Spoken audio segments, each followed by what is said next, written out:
Hi, my name is Luke from Coast Connection and welcome to the third episode of Community Connections.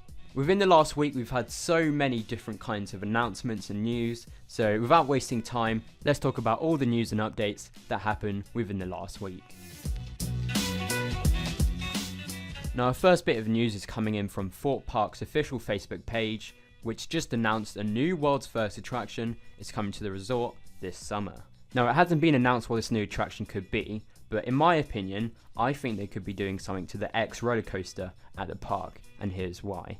If you watched our last week's episode of Community Connections, you would have known that we covered the topic that X has been closed for at least half a month or a bit over that due to unknown reasons.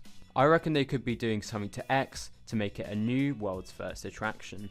I'm personally not a huge fan of these new world first attractions because normally when they first open in the first year, they're really cool new additions to the park and they normally do really well. But afterwards, about a few years down the line, other theme parks normally use the same idea and build on it twice as big. So then later on, the first original attraction of that type normally never is as good as the rest. Let me know your thoughts on this by leaving it down in the comments below. Now also another big announcement that happened within this week is that Paramount Pictures has left a project which was planned to build a new theme park in the UK called London Paramount. It was unsure why they mainly left, but the project has had many issues with the local residents, including concerns about traffic and other issues, which all could have been part of why they left this project. The theme park is still going ahead, with plans for the entertainment complex being submitted later this year. If you'd like to read more about this topic, then go to the description and click on the first link to read more about this topic. Now Legoland Windsor have submitted some new plans which feature multiple new investments that will be coming to the park in the future. These include a new refurbishment to the entrance, including a new entrance sign, a new guest services building, an extension to the big shop will also be made, as well as improvements to the car park. I know, exciting. Wow!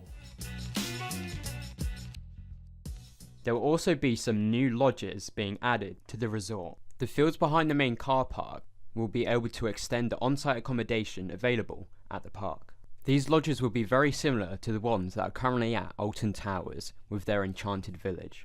But that's not it. There's also a new land proposed which features 3 attractions, including one large indoor building which is rumoured to feature a new roller coaster that could be coming to the park. It also suggests that there'll be some other smaller rides in the area. If these plans are approved, this new land is expected to open in 2019.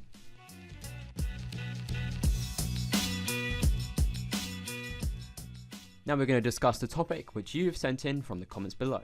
Today's question is coming in from Theme Park Badger and he says, what do you think of Super Nintendo Land coming to Universal? Great video as always, thanks. And he also replied to the question from last week's episode and he said Toon Blaster should be closed and rethemed, new effects and a new gun system, possibly some more theming. Now the answer to the first question about the Super Nintendo Land is it looks really cool so far. I've seen some of the concept art which was recently revealed, and as you can see on your screen right now, this is kind of the animated reveal trailer they released quite recently about the new land. But hopefully one day in the UK we'll get something with this amount of theming and detail. But yeah, no, it looks good, and hopefully in the future we'll get something similar.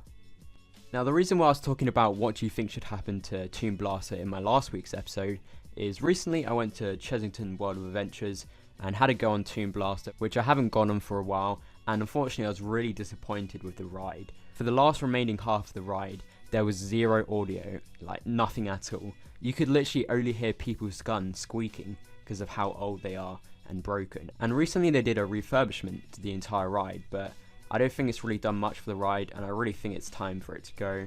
It's had, I think, 3 different types of themes, so I think they should completely gut it and start over. If you did enjoy today's video, then make sure to subscribe by clicking on our channel icon, and also check out our suggested video in case you haven't seen it already. My name's Luke, and I'll see you in my next video.